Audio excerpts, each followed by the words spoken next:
Hi, it's me, Tim Dodd, the Everyday Astronaut. SpaceX is trying some pretty crazy things with their Starship rocket, but perhaps there's nothing more crazy than letting your 9-meter wide, 50-meter tall rocket fall out of the sky belly first, and then try to light your engines basically very last moment in order to go from horizontal to vertical to hopefully land softly. Now, the reason they're doing this is so they can make their terminal velocity as slow as possible so the rocket engines don't have to do nearly as much work slowing the rocket down. Now, in order to understand what exactly that all means, there's a ton of physics lessons to unpack here. And seeing all of these spectacular failures has brought up a lot of really good questions from you guys. But perhaps there's no bigger question than why. Why are they doing that belly flop maneuver? Why are they going from belly first and then flipping to tail down? And why are they doing that maneuver so late? Why don't they just start that landing maneuver just a little bit earlier to make sure there's enough time to make corrections if something doesn't go right? But we're also going to look at what other options and constraints and variables SpaceX has with running on different number of engines. Is running on more engines better? Is starting that landing burn earlier better? And can they use parachutes as a backup if something goes wrong? And of course, we'll answer the ultimate question. Will this belly flop maneuver ever be safe enough for humans? I mean, could you even survive the G-forces of that crazy flip?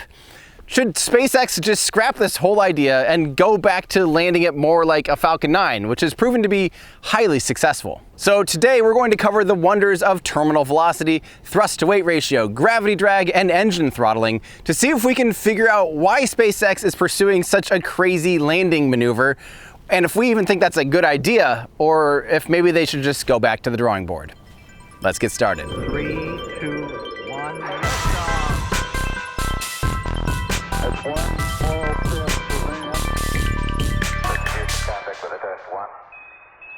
Now, right off the bat, in case you haven't watched it already, you might want to watch my complete guide to Starship, as we actually go over a lot of things that are going to be talked about in this video, so it might be helpful if you haven't seen that. Or if you have other questions about Starship in general after you watch this video, give that one a watch. It'll likely help you find some answers. But the point of this video is to explain the physics behind the rocket science. Not to try and speculate, but we're going to help you understand why. So when SpaceX does make changes, which they inevitably will, you'll have some grasp on why they may have made those decisions. But this is a long video, and like all my long videos, we've got some timestamps for you guys for easy watching or quick skipping to these certain sections you might want to see.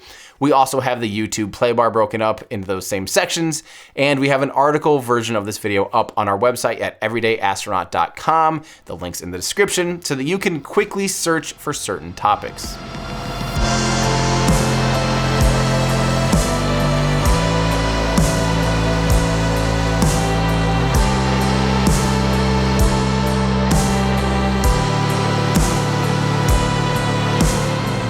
Starship is doing something completely unique here with this landing maneuver. So here's how it works, or I guess how it's supposed to work. Starship re-enters and falls out of the sky belly first to scrub off as much velocity as possible while falling. At about 500 meters in altitude, it lights up its Raptor engines, gimbals them full tilt, folds in the rear flaps, and swings from horizontal to vertical so it can land tail down. By having the rear fins or aft fins, or as I might call them, ailerons, tuck in, and by keeping the nose fins extended, it makes it so the nose has much more drag and will want to point up, and the tail will want to fall down, which will help to aid in the rotation. In later versions of Starship, we'll likely see powerful hot gas thrusters that could aid in this flip. But as of the making of this video, they've been using purely cold gas thrusters, basically off of a Falcon 9, but they only use that to get into the belly flop for this testing period, but they don't actually aid in the flip itself. Because the rocket is lighting its engines up while it's horizontal, it needs to pull propellant from special tanks called header tanks, so that the engines don't suck up gas bubbles. Because of course the main drain valves on a rocket's propellant tank are usually at the bottom of the tank, which for a normal rocket is typically oriented pointy end up, flamey end down. While Starship is falling through the atmosphere, the propellant will settle on the belly side of the rocket, otherwise known as the windward side. Now, Starship has these special header tanks that are essentially just reserve propellant that are nearly full and have their drain valve at a little bit of an angle, which is perfect for the landing maneuver. But also because the rocket lights its engines while it's horizontal, it'll inject a lot of horizontal velocity and then intentionally over-rotate all the way beyond vertical in the opposite direction to cancel out that horizontal velocity. Once it begins to rotate back to vertical, it tucks in its top flaps and will precisely control itself down to a nice soft touchdown, much more like a Falcon 9 booster landing. So for now, I think we need to answer the most burning question. Why? Why are they even doing this absurd maneuver and not just landing like a Falcon 9, since that obviously works really, really well?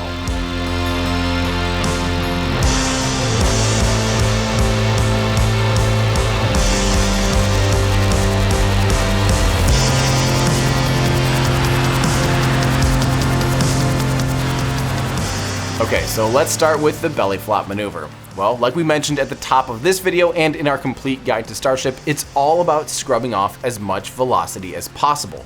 Let the atmosphere do as much work as it can, essentially for free. No propellant necessary. But one of the biggest reasons that Starship will be coming in belly first is actually to control peak temperatures and orientation of Starship during orbital re-entry, which is a huge, huge deal, especially when trying to land at a precise location on Earth or Mars. Now, we're not going to be focusing on that orbital reentry portion in today's video because I've covered it a bit in some other videos. So let's try and figure out why Starship continues to belly flop once it's in the lower portions of the atmosphere, when it could easily straighten itself out at a higher altitude and land more like a Falcon 9. So the key here is getting your terminal velocity as slow as possible. Terminal velocity is the maximum velocity an object reaches while falling through a fluid, such as air. Yes, air is a fluid. It's when the downward force of gravity equals the force of drag. So the more drag an object has, the slower its terminal velocity. It's the same reason why a feather will fall slower than a hammer. Well, at least here on Earth, in Earth's atmosphere. And I'll drop the two of them here, and hopefully they'll hit the ground at the same time. How about that? Now, of course, terminal velocity actually changes based on local conditions. As the atmosphere gets thicker and thicker, drag gets higher, so the terminal velocity is slower and slower. But as long as your drag is equal to gravity, you are at terminal velocity, even when that velocity number is changing. Just like skydiving, if you fall belly first, your terminal velocity is at a minimum and you can spend as much time falling as possible while also maintaining a lot of control with your arms and legs. Now imagine if you were skydiving feet or head first. You'd fall substantially faster because the oncoming air has much less surface area to hit and slow you down compared to belly first. So the atmosphere can't do as much work and your terminal velocity would be much higher. And if we just look at the belly of Starship versus looking at the bottom of Starship, you can see just how much more cross-section there is. There's approximately 545 square meters of surface area on the belly side, but only about 70 square meters of surface area on the base of the rocket. That's 7.7 times more surface area to help slow the rocket down. Of course, the mass would be the same, no matter the orientation. So if you have 7.7 times more surface area, there's a lot more surface for all the air to push against. All things considered equal, the terminal velocity will be substantially slower. Now granted, the actual coefficient of drag is vastly different between the concave engine section and the rounded cylindrical body of the rocket, but even so, the terminal velocity is substantially slower falling belly first. But perhaps one of the most fun things about using Starship as an example of terminal velocity is it can actually change its terminal velocity based on how deployed all of its flaps are. While belly flopping, if Starship deployed all of its flaps out more, its terminal velocity would be slower because it has more drag. If it were to tuck its flaps in a little more, its drag would decrease and it would fall faster through the atmosphere with a higher terminal velocity. Now in general, SpaceX doesn't want the flaps to be maxed out, so either all the way open or all the way closed, because they would be incapable of making further adjustments to maintain orientation and control.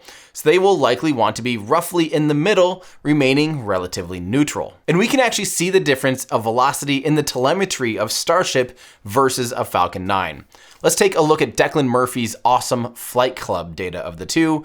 This is a highly accurate simulation of Starship SN8's flight profile and the NROL 108 Falcon 9 mission. For these initial medium altitude tests, Starship freefalls a bit after the flip. It slows down as it gets lower and lower and into thicker parts of the atmosphere until it goes all the way down to only about 75 meters per second just before lighting its engines for the flip and landing burn. Now, of course, if Starship was falling from a higher altitude or coming back in from orbit, there would be a higher peak velocity. But once it gets into low altitudes and in thicker atmosphere, it should reach terminal velocity, which is very low by the time it lights its engines. And that is great. So now let's look at the Falcon 9. Notice that after the entry burn, the Falcon 9 is back in free fall. It actually speeds up a little after engine shutdown because the atmosphere is still pretty thin at 40 kilometers. But then it slows down more and more, and the more the rocket gets into the lower parts of the atmosphere, the slower it gets. But right before the Falcon 9 lights its engines, its velocity is still about 310 meters per second. That's about 4 times faster than Starship before it lights its engines for its landing burn. And it still hasn't even reached the equilibrium of terminal velocity, because at this point, it's still experiencing aerodynamic drag of almost 2 Gs. So it didn't even reach terminal velocity, period. So I guess that maybe is a huge difference, is that Starship will actually hit terminal velocity, which is very slow, and the Falcon 9 just doesn't. Okay, well, so what? 235 meters per second difference? That honestly doesn't sound like that big of a deal. I mean, to get to low Earth orbit, you need to go around 7,800 meters per second. So 235 meters per second, that's only a small fraction of orbital velocity. Why is this belly flop maneuver worth it? Well, here's the problem. When you're falling, every second you're trying to slow down propulsively, the first 9.8 meters per second of deceleration are just wasted fighting gravity. So that 235 meters per second can actually be a lot more because of something called gravity drag or gravity loss. But in order to actually understand gravity losses, we need to first explain thrust to weight ratios and engine throttling. And here's where the fun begins.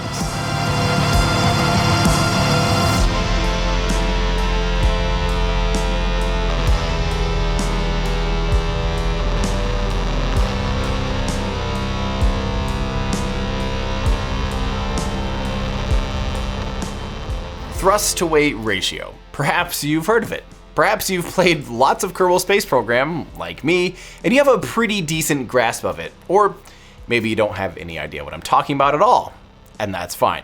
So let's imagine a rocket hovering. For now, let's completely ignore the atmosphere. If we separate these forces and concepts, it's going to make this a lot easier to learn. So in order to hover, the rocket engine needs to produce exactly as much thrust as the rocket weighs. And in order to explain this best, we're going to use newtons for both the weight and the thrust of the rocket, since it's a unit of force. An object with a mass of 1 kilogram weighs 9.8 newtons on Earth. This is because Earth's gravity pulls at 1 kilogram with a force of 9.8 newtons. And just for fun, on Mars, the same mass would weigh 3.7 newtons. Of course, it'd be just as easy to use pounds and pounds force in this example, but we'll use newtons despite me not being very used to it, but it's all relative anyway. So if your rocket weighs 1,000 newtons, otherwise known as a kilonewton, and you're producing 1,000 newtons of thrust in the opposite direction, you would hover because you have a thrust-to-weight ratio of 1:1, which means your thrust is exactly counteracting gravity and therefore your weight. So your net acceleration is 0 because your thrust is exactly counteracting Earth's pull on your rocket. Produce 900 newtons of thrust with your 1,000 newton rocket, and your thrust-to-weight ratio will be less than 1:1, specifically 0.9:1, and you'll go down. For each second you're at this throttle setting with that thrust-to-weight ratio of 0.9:1, you'll go downward faster and faster. You would be accelerating downward. And if you throttled back up to 1-to-1, you wouldn't go back to a hover magically. You'd actually continue to go down at the same velocity. A thrust-to-weight ratio of 1-to-1 just means your velocity is not changing. So in order to get back to a hover, we need to increase our thrust-to-weight ratio to over 1-to-1, just to accelerate enough to reach zero velocity. So now let's throttle our engines to produce 1,100 newtons of thrust, which would be a thrust-to-weight ratio of 1.1-to-1, and we'll start canceling out the velocity. Once we get back to zero velocity, we can return to a thrust-to-weight ratio of 1-to-1 if we want to hover. So now let's get back to where we started. Let's go to a thrust-to-weight ratio of 1.5-to-1 and accelerate quickly upwards. And again, this is very important to remember. If you instantly throttled back to a thrust-to-weight ratio of 1-to-1, you would continue going up at the same velocity. You wouldn't magically hover.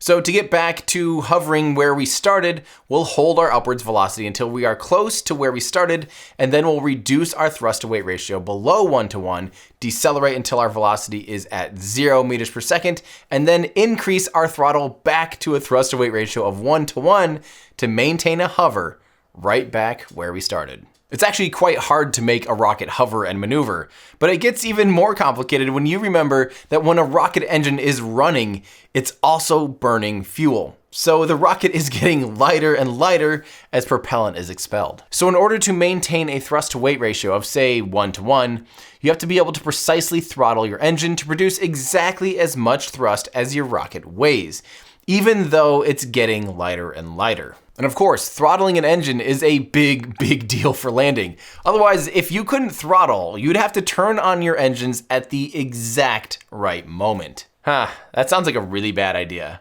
Right, Joe Barnard? Okay, so let's take a look at Joe Barnard from BPS Space's model rocket landing attempts, which he tried to do exactly this by using solid rocket motors, which can't throttle or shut down early. If you start your landing burn too early and have too much thrust and you hit zero velocity above the ground and the engine's still running, you're going to go back up. If you start your landing burn too late, you're not going to be able to scrub off all your velocity in time and you'll smack into the ground. Or if you're like Joe Barnard's rockets, you're going to turn into a beautiful land shark.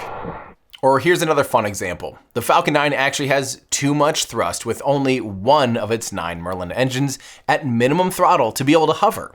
So they have to start the landing burn very precisely. This is called doing a hover slam or a suicide burn. If SpaceX started too early, they could run the risk of running out of fuel or hitting zero velocity before they touch the ground and would fall from an even higher altitude. And of course, if the Falcon 9 starts its engines too late, it will engage in an unscheduled disassembly when it hits the ground at a very high velocity, turning it into a Falcon million pieces. Since a single Merlin engine can throttle between 100% down to about 40%, you can start your landing burn at a point where your throttle is directly in between the two, so about 70%. This allows you to increase your throttle if you started a little late, or decrease your throttle if you started a little early. The rocket is continually calculating its velocity, its deceleration, and trying to make it hit 0 meters per second right when it hits 0 meters in altitude. It will precisely control its throttle right up until touchdown. Although this is all done autonomously by the flight computer, which can precisely calculate exactly how much and how quickly to slow it down, it isn't quite as scary as you might think. In fact, you may have done this a lot. Like, maybe every single day.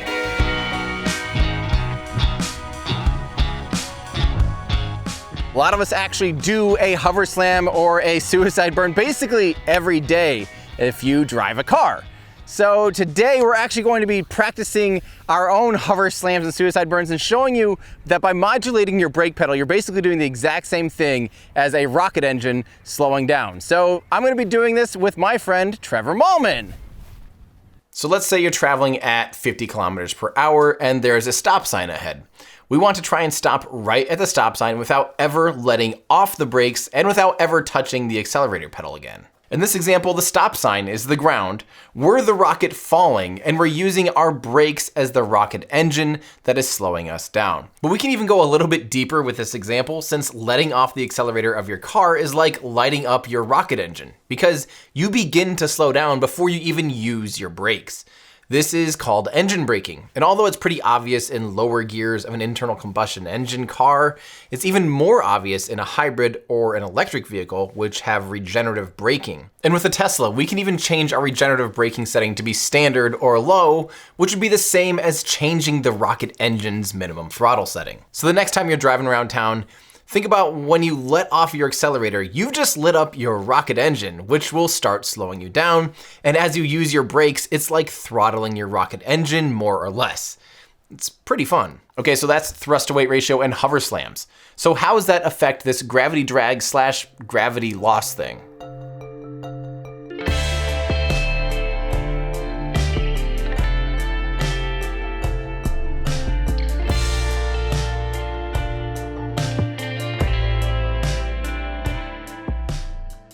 Okay, so what the heck is this gravity drag or gravity loss thing?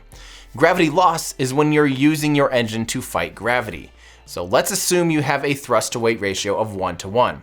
As we know, you're not changing your velocity at all. Your engines are just fighting gravity. So every second you're running your engine with a thrust to weight ratio of 1:1, you're just wasting precious propellant fighting gravity.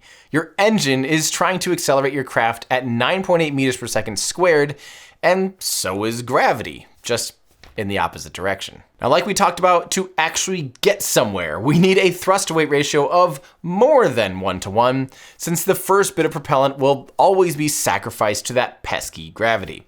And this makes a big difference in the overall efficiency and performance of a rocket. So let's plot this out, because it's pretty fun to see spelled out.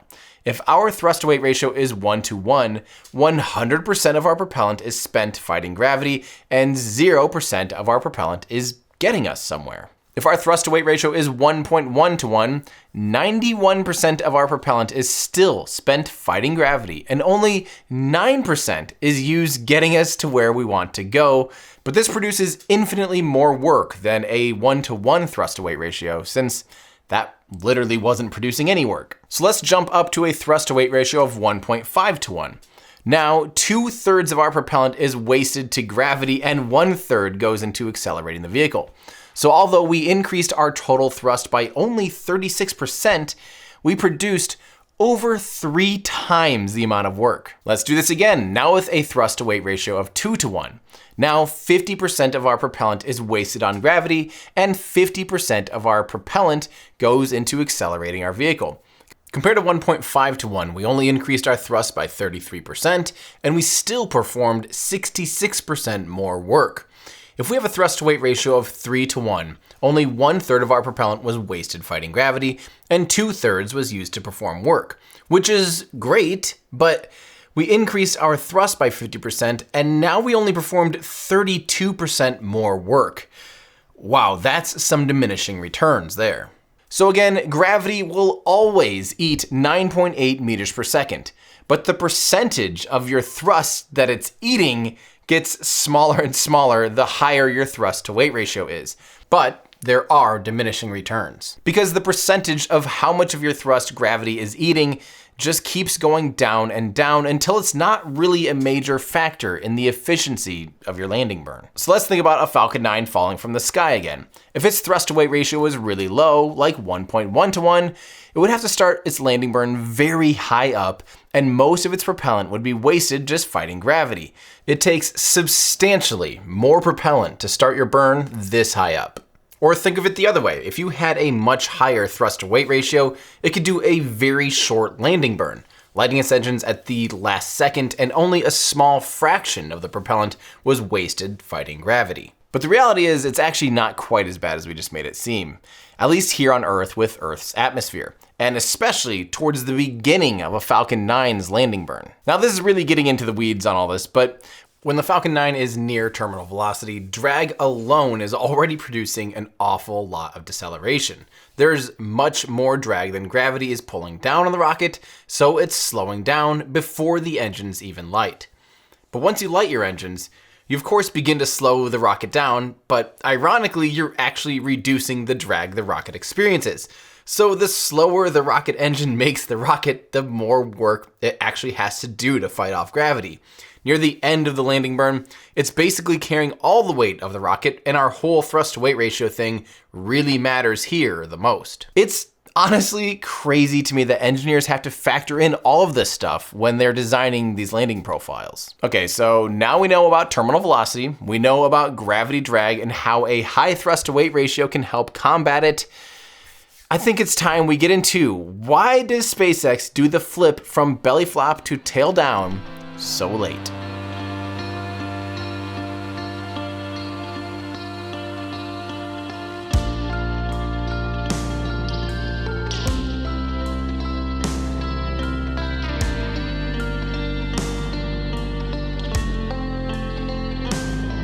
So we finally have all the pieces of knowledge necessary to explain why they want to do the flip pretty much as late as possible. As you know, the terminal velocity of going belly first is much slower than engines down. So the longer they stay in that belly flip position, the less work the engines have to do. Cool, easy. But next we actually have a very carefully planned and wonderful compromise of mission planning. Every decision has a compromise, so here's where things get pretty fun. So let's make an assumption. We want to be belly flopping for as long as possible to scrub off velocity, but we also want to land safely and reliably, right? So we do want some wiggle room there and not be doing this last second landing burn where there's absolutely no margin for error. What options are there? Starship has 3 Sea-Level Raptor engines, all capable of aiding in the landing flip and landing burn. Each engine can throttle between about 40% and 100% throttle setting. So we can actually have some crossovers and thrust options if we're running on 1 engine, 2 engines, or 3 engines. With 1 engine running, we can produce between approximately 880 kilonewtons to 2200 kilonewtons of thrust. With 2 engines running, we can produce between 1760 kilonewtons to 4400 kilonewtons of thrust. And with 3 engines running, we can produce 2640 kilonewtons to 6600 kilonewtons of thrust. And a good point of reference here, when Starship is falling from the sky before it lights its engines, it weighs approximately 1.4 million newtons, otherwise known as 1.4 meganewtons or 1400 kilonewtons. That's about 1 meganewton of weight for a dry Starship and about 400 kilonewtons worth of weight for the propellant that's left over for landing, with a little bit left over for safety margins. Now, of course, these numbers are subject to change as Starship gets more and more refined. It'll probably get a little bit heavier because it has more of a heat shield, but we could see the header tank shrink or whatever. But for now, let's just use this as a reference. We actually have a ton of engine options here, but right away, you may notice we actually have a little bit of a paradox. If you want to start the flip early, you'll need a low thrust to weight ratio. So say 1 engine at a low throttle setting, which is the least reliable thing, as if you lose an engine, it may take too long to get the other engines up and running. But if you want to run all 3 engines the whole time, you'll have to start the flip scarily late and awfully close to the ground, because with all 3 engines running at low throttle settings, it would still be a pretty aggressive suicide burn. But SpaceX has the option of lighting all 3 engines for the flip and then reducing the number of engines running once the vehicle is closer to the ground, so they can have greater fine throttle control while maintaining some redundancies at engine ignition, which seems like a decent compromise. But the performance hit of starting too early is actually quite a big deal. In fact, I had Declan Murphy show the difference between the delta V requirements for starting your landing burn at 2 different altitudes. And real quick reminder here of what delta V is. It means change in velocity. And for rockets, you can kind of think of it like the range of a car. It's the balance of the fuel efficiency of your engine and how much fuel you have in your car. So the higher the delta V you have, the further you can go. So about the absolute earliest Starship can flip is 2.5 kilometers. And that's flipping with 2 engines, then going down to 1 engine at nearly minimum throttle setting for the entire landing burn and using basically as much header tank fuel as possible. Then about the absolute latest Starship can flip is down around 300 meters, and that requires all 3 Raptor engines running at their highest throttle setting, full bore, pulling 4.5 Gs to come to a soft touchdown. So now between these 2 options is some reasonable compromise, likely right around the 550 meter mark like we've seen SpaceX trying the flip so far, and this balances some engine out capabilities and allows for some engine overlapping thrust profiles, and it doesn't have a long and inefficient landing burn. Because when you compare their delta V requirements at each of these altitudes, you can see there isn't a huge difference between 550 meters and 300 meters, but there is a fairly substantial performance difference if you start up at 2.5 kilometers. The result of that delta V savings could be as much as almost 20 tons of propellant, which could mean slightly more than 20 tons that you could have put into orbit, which is more than a single Falcon 9 has ever launched into orbit, period. So that's a lot of mass. But of course, it's important to remember for now, with its header tanks nearly full, it's around 30 tons of fuel anyway, so they might as well use all of it and do whatever is the safest. But maybe in the future we could see the header tanks shrink as they aim to increase performance while still having some redundant options for landing. But 2.5 kilometers is about the earliest Starship can do the flip, period, due to the size of the header tanks, which again, of course, could always change, but then you're just making it more and more inefficient and not really any more reliable in any conceivable way if you were flipping earlier. Because let's stop and think about it. So far, of the 4 Starship prototypes that have flown as of the making of this video, none of them really would have worked out any better had they started the flip earlier. The exception being maybe SN10, which had a problem where it was sucking up some of its helium instead of propellant, which means the rocket hit the ground at too high a velocity. Now, of course, there might always be some missions that have some unique edge cases or more extreme requirements. For instance, a heavier payload during landing may always require all 3 engines running at nearly maximum throttle for landing.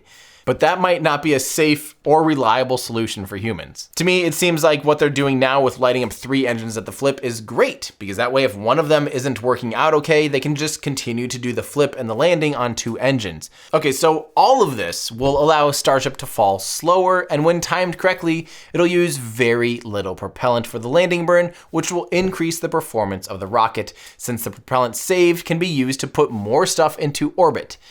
And that's the whole point. So the real gold mine for SpaceX will be finding that exact right altitude that balances performance, engine shutdown opportunities with overlapping thrust options between the engines, and leaves them with the fewest chances to make a big old boom. But aren't big, huge booms inevitable no matter how reliable you make it? How is SpaceX actually going to make this reliable enough to make it safe for humans? Can they?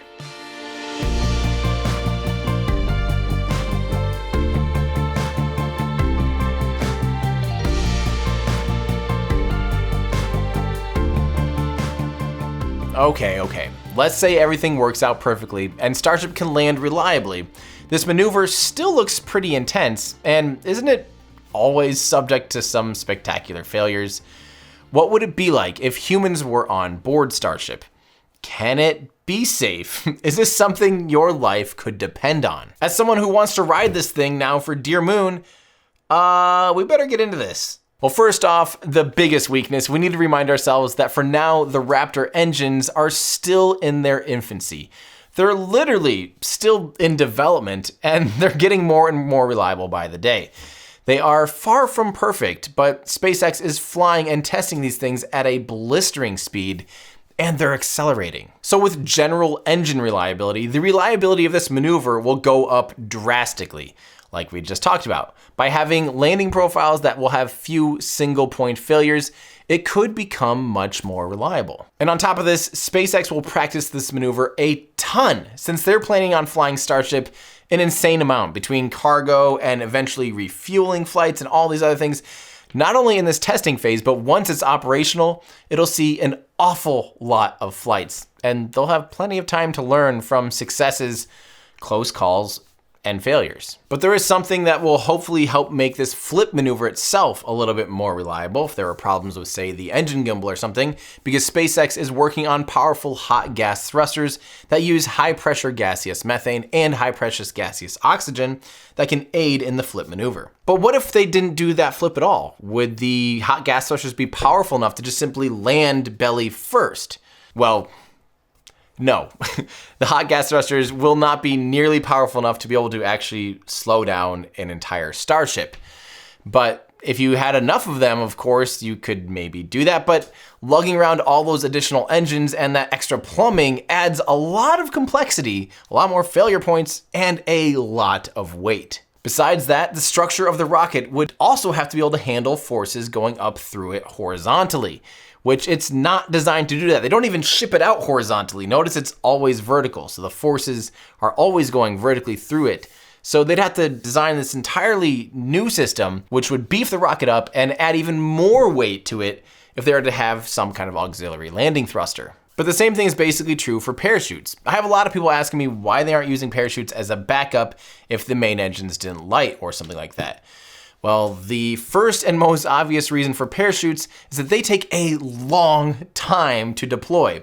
And you have to deploy them in stages so you don't create too much shock and destroy the chutes and/or the lines. If Starship is lighting its engines up at, say, even 2,000 meters and something goes wrong and they need to then deploy the parachutes, that's not even enough time to deploy the small drogue chutes, let alone the main chutes. Not to mention the sheer weight of the parachutes and parachute system. They actually weigh quite a bit between the different chutes, the mortars that deploy them, and of course, again, beefing up the structure to handle the loads in that orientation and from the parachute mounting points. And let's not forget about the sheer mass of Starship. At 100 metric tons, when it's dry with absolutely zero fuel on board, it would be the heaviest thing to ever be carried under parachutes. The previous record was the Space Shuttle solid rocket boosters, which weighed about 90 tons. That's right, the Space Shuttle's SRBs were actually the largest parachutes ever. And they had 3 drogue chutes, and then there are 3 main chutes, which weighed around 5 tons just for the parachutes. Again, not to mention the mortars that would fire it or the additional structure for mounting the parachute to. Okay, forget backups, parachutes, or backup engines and stuff like that. Let's say the flip just becomes 99.99% reliable for landing. Can a human even withstand the G-forces of the flip maneuver? Well, for that, let's take a look at the peak G's of the landing maneuver. Believe it or not, the peak G's of the flip and landing is under 3 G's. Now, granted, they may be in a slightly dizzying mixture of vertical and horizontal, but they're not even as great as many roller coasters. And of course, there likely could be seats that would rotate and make it so you always experience G-forces in the same direction, mostly lying on your back to spread out the G's as much as possible to keep you safe. And just look at the actual maneuver. Follow the nose where the passengers or cargo would be someday.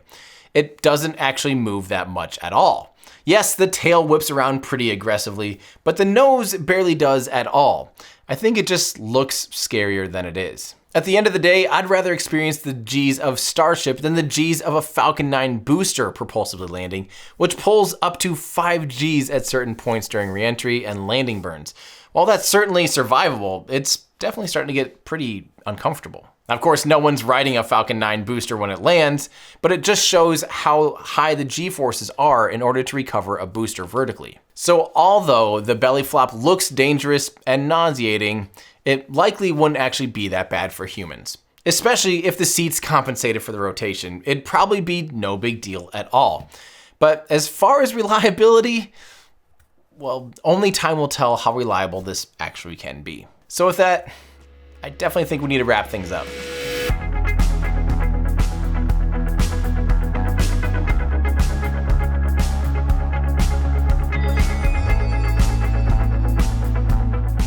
So SpaceX is trying something pretty spectacular, and there's reasons to maybe be skeptical about it at this point, having seen so many failures. But let's not forget, this is just the very, very beginning. The Raptors aren't very mature yet either, and will definitely get more and more reliable as they continue development. For those of you that weren't around during the early days of the Falcon 9, many people had their doubts SpaceX could even get it to fly, ever.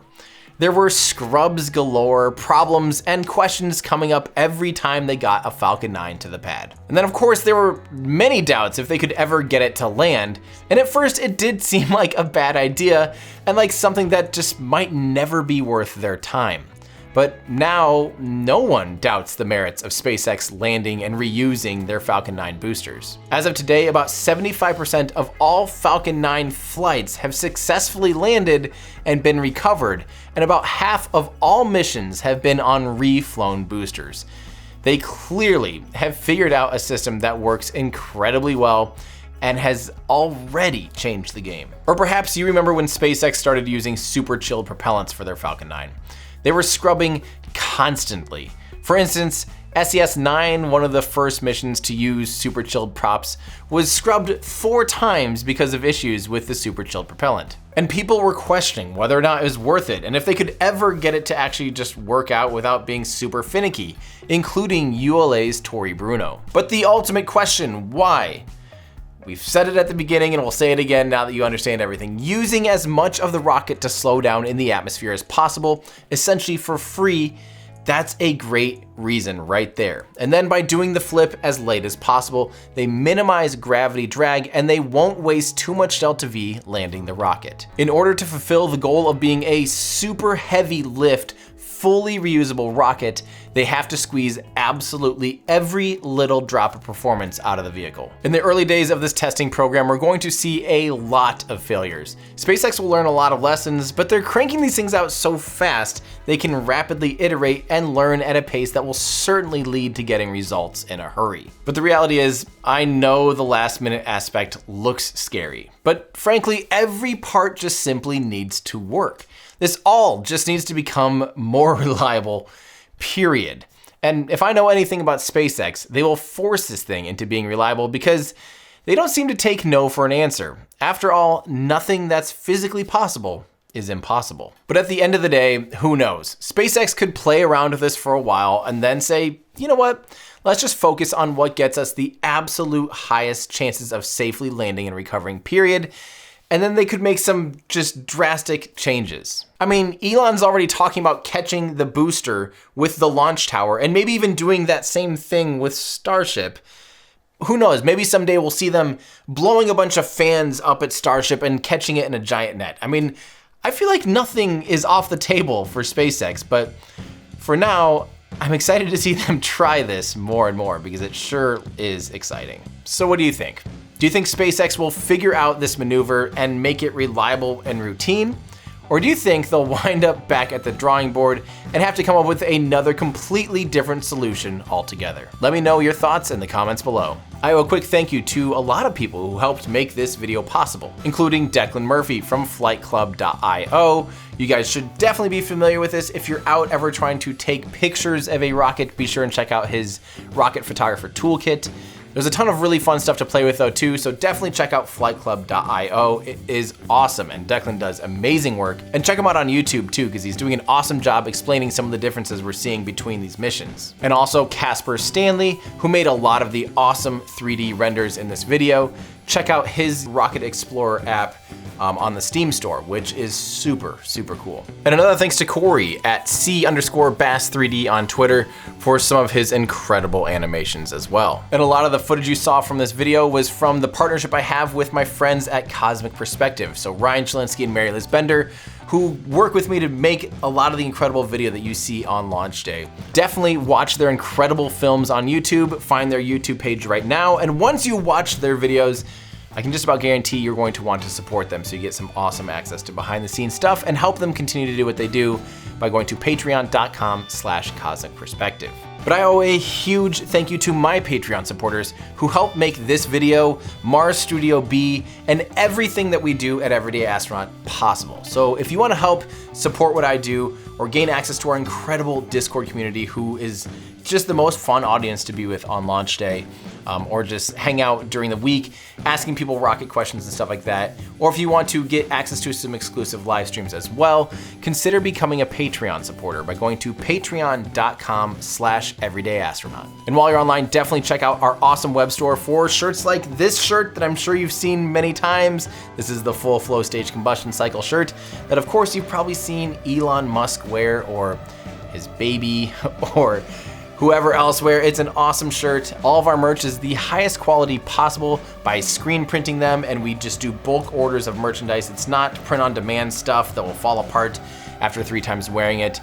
So definitely check out, shop around, find some awesome stuff for you or some friends by going to everydayastronaut.com/shop. Thanks everybody. That's gonna do it for me. I'm Tim Dodd, the Everyday Astronaut, bringing space down to Earth for everyday people.